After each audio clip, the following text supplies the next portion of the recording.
Okay, we're good, ready to go. Fasten your seatbelts. Asking the atheist. Atheism is the fastest growing religious group in America. In all recent surveys that have been conducted in the last few years, most mainline religions, especially mainline Christianity, have seen declines, especially amongst young people.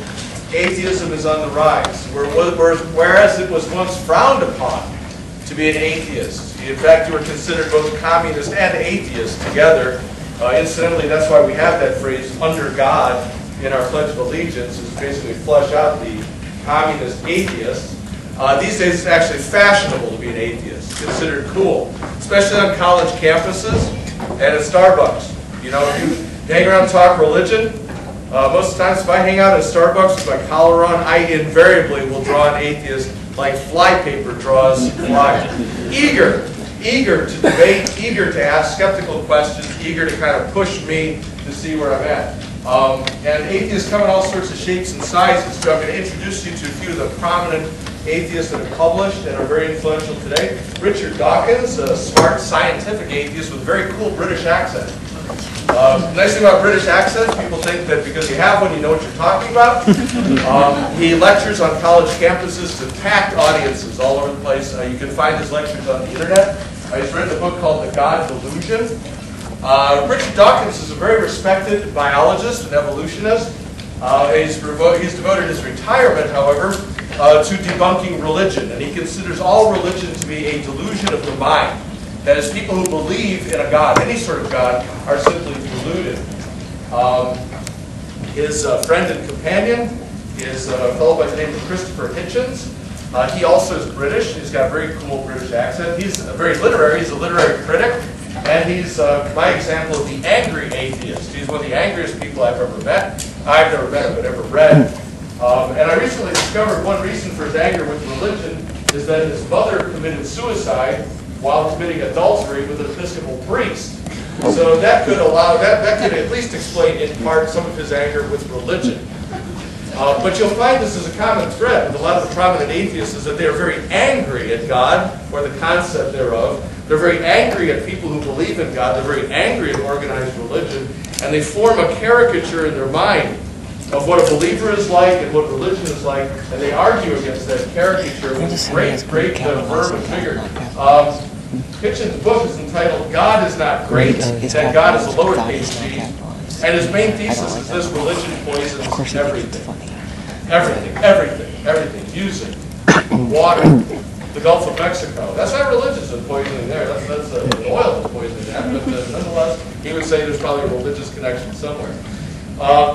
This is probably the most popular amongst young women. In fact, I've known some young women who say they would consider atheism, thanks to Sam Harris, our good-looking big man on campus. He never quite finished his PhD, kind of professional student.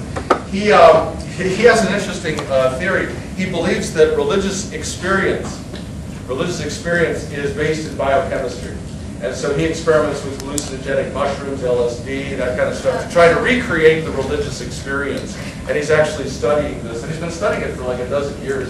But, you know, the trouble is, he started messing with hallucinogenic mushrooms. It doesn't go a long way to getting your dissertation done. You know, that's the problem. But he has this idea that religious experience is neurochemical, biochemical, in its basis. He is one, and they all have this in common, but he in particular. 9/11 and the attack on the Twin Towers by the Muslim terrorists really changed and galvanized his hatred of religion. And Harris believes that all religion is dangerous because his basic thesis is religion is belief in unprovable things. And the minute you get people to believe in something that is unprovable, they will become atheists. They'll kill for the sake of their beliefs because these beliefs are not founded on reality. So in other words, religious people are deranged to one extent or another. And it doesn't matter what religion it is. On the film front, there's Religulous by no less than Bill Maher, who is neither smart nor scientific nor literary nor British. But most of you know Bill Maher, right, from something. Yeah, I find it interesting. This movie was by the director of Borat, so kind of enough said. This basically pokes fun at all of religion. mostly Christianity. It's kind of interesting. What made them mad was Islam, but their target is always Christianity. And you know, one of the things I want to do here today very quickly is identify the fallacy. The fallacy is guilt by association. Okay, so if one apple is bad, all apples are bad.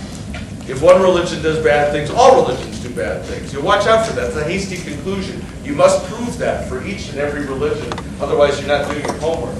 Finally, there's a documentary film called The God Who Wasn't There, which is really based on an argument that isn't there. And the argument is this, that all religions are based on myths, including Christianity, and they find, and I'm going to talk about that a little bit later, that Christianity is based on a Roman pagan myth, which is not a point that's proven. The point is never proven. And you can't prove that it's just not simply a coincidence that Roman mythology anticipated some of the elements of the gospel. I have a classic example for that. I think you'll really like that. But these are some of the common things in the culture. There are atheists that you would love to meet, right? And there are atheists that you'd rather not meet at all. That's Hitchens in the shower. Okay, so I doubt you'll ever get an atheist evangelizing at your front door.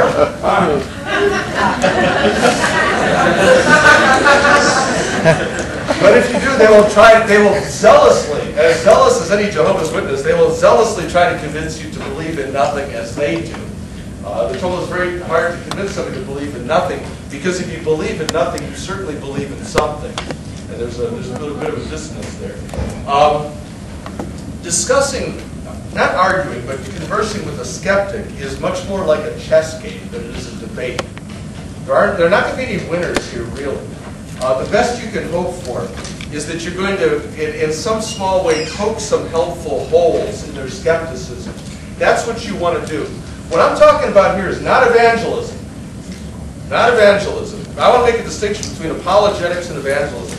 Apologetics is, to any building project, is destruction, and evangelism is construction.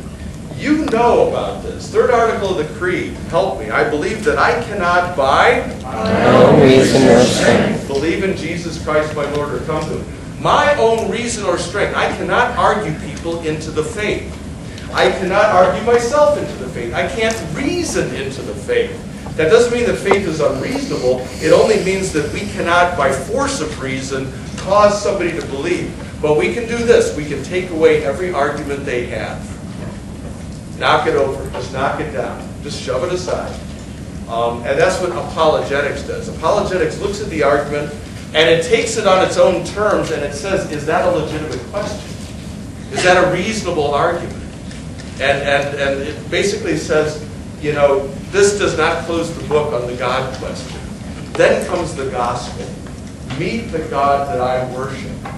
The God that I worship is the one who was born of a virgin, who died on the cross, who embraced the sin of the world in his own body, through whom God forgives all men, whose blood covers and atones for the sin of the world. See, I mean, that's different. But first, in order to crack through a skeptic, you have to create in a skeptical mind reasonable doubts. So think of yourselves like attorneys arguing a case. And what you want to do is create reasonable doubt. Poke some holes. Just salutary holes, that's all. But it's destruction, it's not construction. Atheists and skeptics always argue along three different categorical lines. These three. One, the nature of God. Does God exist? And B, do I like Him? It may sound strange, but it's true. Second, religion. Basic arguments are all religions are alike, all religions are bad, all religions poison everything.